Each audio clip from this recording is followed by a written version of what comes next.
I'm gonna fight 'em all. A seven-nation army couldn't hold. Los miércoles conocemos un poquito mejor el mundo de la justicia, el derecho, lo que tiene que ver un poco con derechos, deberes, obligaciones y yo creo que métodos o procedimientos también, que es lo que nos enseña mucho Daniel López Vivas, que es nuestro abogado de cabecera, de confianza, iba a decir, pero bueno. Hola Dani, ¿qué tal? ¿Cómo estás? Bien, ¿y tú? Bueno, pues bien, deseando ya que llueva, que haga frío y estas cosas. Pues creo que tus deseos se van a hacer verdad el fin de semana por Eso la previsión que dan. Eso creo, no estaría mal, Hasta ahora está siendo, bueno, un inicio de otoño muy setero, hemos tenido agua, se conserva, pero ya hace falta que llueva otra vez, que esto empieza a quedarse. Bueno, llevamos estos días hablando un poquito de lo que es divorcios, separaciones, nulidades, custodia compartida. Estamos aprendiendo todo ese tipo de términos para distinguirlos y saber un poco cuáles son las opciones que uno ojalá no use, pero que bueno, si las tiene ahí, pues que las conozcan, ¿no? Hay que saberlas. Bueno, ¿de qué nos vas a hablar hoy? Cuéntame. Pues mira, tras haberte hablado de las custodias, como ya has dicho, y dejar claro que prácticamente 3 de cada 4 custodias se le conceden a la madre en los casos de divorcio, vamos a hablar de las pensiones que se suelen dar también en estos casos de divorcio o separación. Para que la gente lo entienda, nos vamos a poner en el caso más habitual, que se da cuando los niños viven habitualmente con la madre y el padre los tiene viviendo en casa, pero solamente en los turnos pactados, que habitualmente suele ser uno de cada 2 fines de semana. En este caso, lógicamente, el padre tendría que pasar una pensión de alimentos a la mujer para el cuidado de su hijo o hijos. ¿Qué es esa pensión de alimentos? Pues mira, la pensión de alimentos puede definirse como el deber impuesto a una persona de asegurar la subsistencia de otra. O en román paladino, como te gusta decir a ti, Vicente, la obligación del padre del ejemplo, es decir, el padre que hemos dicho antes, suponiendo que el niño viva con la madre, como es habitual, de contribuir económicamente al sustento de los hijos, pese a que, como hemos dicho, estos viven con sus mujeres. Es decir, la pensión de alimentos, ¿qué comprende? Pues comprende todo lo indispensable para que el niño pueda llevar su vida como es debido, es decir, alimentarle, proporcionarle una casa, vestirlo, libros, etcétera, etcétera. Sí, que tenga asistencia médica y una educación correcta. En el caso del ejemplo que hemos dicho, es decir, que cuando el niño vive con la madre, la obligación del padre de proveerle todas esas cuestiones no se las puede dar, digamos, en persona, sino que se resume en que le pasa mensualmente un dinero a la madre, un dinero que según se suele incluir en los convenios reguladores se suele actualizar según el IPC anualmente, para que la madre con ese dinero le compre al niño la comida o la ropa. Es decir, en el caso habitual es la madre, que es quien vive día a día con el niño, la que administra el dinero que le ha dado el padre para su cuidado, que habitualmente se suele abonar mediante un ingreso bancario, y con ese dinero, pues ya decimos, le compra todo lo que sea necesario. El roce es, imagino, cómo se fija el importe de la pensión, ¿no? A ver, como... Porque el que la recibe le parecerá poco, el que la da le parecerá mucho. Efectivamente, eso pasa siempre. Como ya hemos estado hablando todos estos días, la cuestión del divorcio, separaciones y demás, pues hay 2 formas de hacer las cosas, o por las buenas o por las malas. Es decir, por las buenas mediante acuerdo entre las partes, que como ya he dicho hoy, he repetido hasta la saciedad en todos los programas, los abogados entendemos que es la forma más apropiada. Pues por las buenas no plantea ningún problema. Es decir, como estamos hablando de menores, simplemente se incluye en el convenio regulador. Aquí sí, al haber menores de por medio, hay un control del Ministerio Fiscal, es decir, el Ministerio Fiscal va a comprobar si esas cantidades son acordes al nivel de vida de los padres y si cumplen las condiciones mínimas para el niño, y si es así, pues simplemente se ratifican las partes en el convenio regulador y se acabó, se aprueba. ¿Y qué pasa cuando se va por las malas? Pues lógicamente, cuando no hay acuerdo, como en todos los casos, será el juez el que decida el importe de la pensión mediante una sentencia. Obviamente hay que ir a juicio y probar la capacidad económica de cada uno de los cónyuges para calcularla, lo cual lógicamente variará dependiendo de cuál sea su trabajo. Por ejemplo, si son funcionarios o asalariados, pues es bastante fácil calcular su capacidad económica mediante la declaración de la renta. Entonces se va a la declaración y se ve lo que hay. Mientras si son autónomos, pues no es tan fácil. Yo, por ejemplo, he tenido algún caso en el que he tenido sospechas fundadas de que la otra parte, que era autónomo... declaraba una... No, durante un tiempo, durante el procedimiento y los meses anteriores, pues estaba cobrando gran parte de sus trabajos en B. O sea, para que la cantidad que figurara como renta suya pues fuera inferior y pasara una pensión mínima. A mí esto me parece totalmente reprobable, sinceramente. Le está quitando dinero a sus propios hijos. Estas son unas cosas que los abogados a veces vemos en el despacho y es que no damos crédito de cómo la gente puede actuar así. Estas cosas desgraciadamente pasan. Hombre, pasan y tanto, que hay maridos que incluso matan a los hijos para fíjate, para vengarse de la mujer, ¿no? Pues sí, pasan cosas terribles. Pero bueno, también he de decir que en la mayoría de los casos los padres se portan como es debido, se llega a un acuerdo bueno para todos y se sigue adelante con el tema.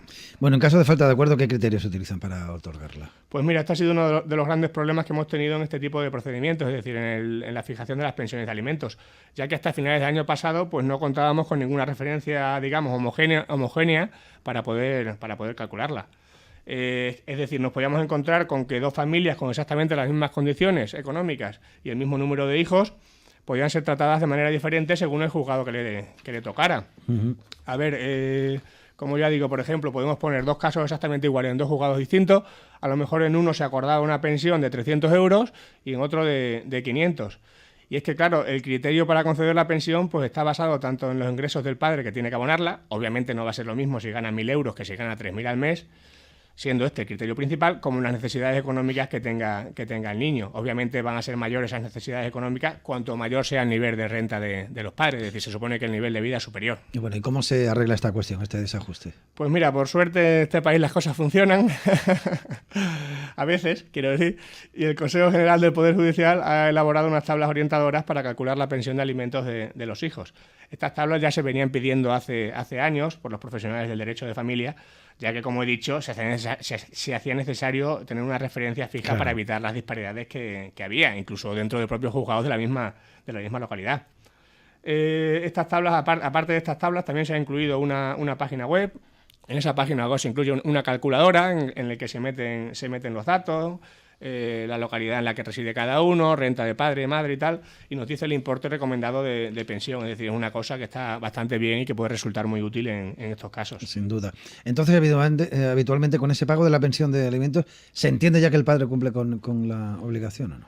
Pues realmente no, porque aparte de ese pago de alimentos, nos solemos encontrar con los gastos extraordinarios, que se suelen abonar al 50% entre ambos progenitores. ¿Qué son esos gastos extraordinarios? Pues mira, por ejemplo, tratamientos odontológicos, incluida la ortodoncia, que prácticamente ya todos los niños tienen, o unas gafas, libros y material escolar de la vuelta al cole que el niño necesite, o por ejemplo unas clases particulares o de idiomas que también sea bueno para el desarrollo del niño. Es decir, esas cuestiones no se suelen incluir nunca en la pensión de alimentos, por lo que lo normal es que las pague la madre inicialmente y después le pase la factura al padre para que en esos pagos mensuales pues se abone ese 50%. Bueno, en todo momento estás hablando de niños. ¿Qué pasa con los hijos mayores de edad? ¿Tienen derecho también a pensión? Efectivamente, como ya has dicho, la pensión no es solamente para hijos menores de edad, sino también cuando sean mayores, pero se sigan encontrando en periodo de formación y no tengan ingresos propios. Y viviendo con uno de los dos, como en este caso con la madre, ¿no? Por ejemplo, un chaval de 23 años que esté estudiando en la universidad sería un caso claro de pensión de alimentos a favor de un hijo mayor de edad. Siempre hay que acudir al caso concreto, lógicamente, porque teniendo en cuenta que en España tenemos una edad media de emancipación de 28,9 años y una tasa de paro juvenil prácticamente de un país del tercer mundo, pues nos podemos encontrar con todo tipo de casuística, incluso con adultos de 30 y algo años pues que todavía siguen viviendo con sus padres y no se pueden valer económicamente por sí mismos. Esto, me suena a mí que también existe eso de pensión compensatoria, ¿no? ¿Esto qué es? Pues mira, la pensión compensatoria es el otro tipo de pensión que voy a tratar hoy.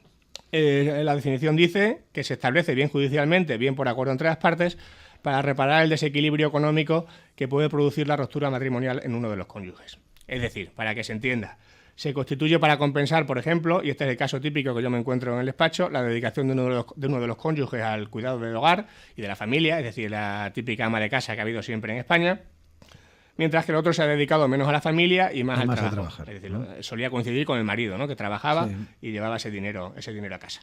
Obviamente, en este caso, si hay un divorcio, se entiende que la mujer, en este caso, que ha sido la que ha estado cuidando de la familia, va a salir más perjudicada, ya que va a tener que buscarse un trabajo que antes no tenía, lo cual, como ya sabemos, en España muchas veces no es fácil. Sí hay que decir que esta pensión compensatoria no es tan habitual como la de alimentos a los hijos, que se da siempre, es decir, siempre los padres tienen que contribuir al mantenimiento de los hijos.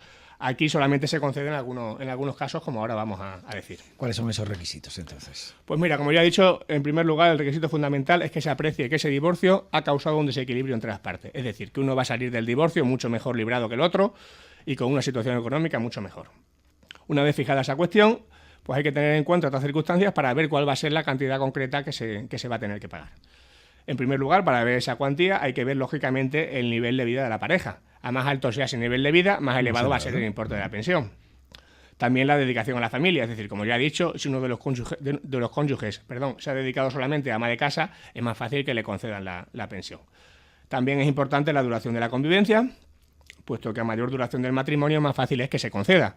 De hecho, es muy poco habitual y prácticamente no se da que se conceda a parejas jóvenes con poco tiempo de convivencia, porque se entiende que no ha habido tiempo material para que se produzca ese desequilibrio. También es muy importante la edad de los cónyuges. Se entiende que a mayor edad, lógicamente, más tiempo han pasado dedicado al matrimonio y más difícil le va a ser encontrar un trabajo. Como todos sabemos, el mercado de trabajo no quiere trabajadores mayores de 45 o 50 años y esa situación está ahí. También, hablando de las posibilidades de volver a encontrar trabajo, es importante la formación y cualificación de los cónyuges. Cuanto más baja sea la formación de la persona que pide la pensión, se ve que más difícil va a ser su incorporación al mercado de trabajo y, por tanto, más necesidad de esa pensión compensatoria va a tener. Pues nada, explícalo con un ejemplo para que nos entendamos todos. Pues mira, el ejemplo más claro que yo he visto en el despacho lo llevé hace un tiempo y lo vamos a explicar, pues yo creo que se entiende perfectamente. Era un matrimonio de unos 55 años que llevaba más de 30 años casado y tenían 6 hijos, es decir, unas cosas que ya prácticamente no se ven. Pues era el caso clásico, decimos así, porque tenía la distribución clásica de tareas del hogar, es decir, ella trabajaba, ama de casa, cuidaba de los niños y él prácticamente se dedicaba a trabajar, todo el dinero que entraba en casa pues lo ganaba el marido. Como ya he dicho, aproximadamente con 55 años deciden divorciarse, por lo que la mujer, que en este caso era mi cliente, se encuentra con que en esas circunstancias y con los hijos ya mayores, pues no tenía prácticamente ingresos, es decir, todo el dinero que entraba en casa anteriormente lo ganaba el marido. Además, como se suele decir ahora, tenía muy baja empleabilidad, es decir, prácticamente no tenía estudios más que primarios, llevaba 30 años sin trabajar y unas circunstancias, pues lógicamente, terribles para poder acceder al mercado de trabajo. Encontrar trabajo difícil. Difícil. Por eso digo que es un caso de libro, es decir, el desequilibrio entre los cónyuges estaba clarísimo. El marido salía del divorcio con su trabajo, es decir, con unos ingresos regulares, mientras que la mujer lo iba a tener muy, muy complicado para encontrar un empleo. Por eso digo que este es un caso de libro y obviamente los juzgados le concedieron la pensión compensatoria a la mujer, puesto que ese dinero mensual pues era fundamental para que la mujer en este caso pues pudiera mantenerse económicamente y adaptarse a la nueva situación. Si no se lo hubiera concedido, hubiera quedado en una situación económica muy, muy precaria. Me parece muy justo. Después de 30 años de matrimonio dedicado a tu hogar, que tú te vayas de casa con el dinero y me dejes a mí, como acá dice, con una mano atrás y otra adelante, es un poco complicado. A mí también me parece muy justo y no lo digo porque yo fuera el abogado de esta señora.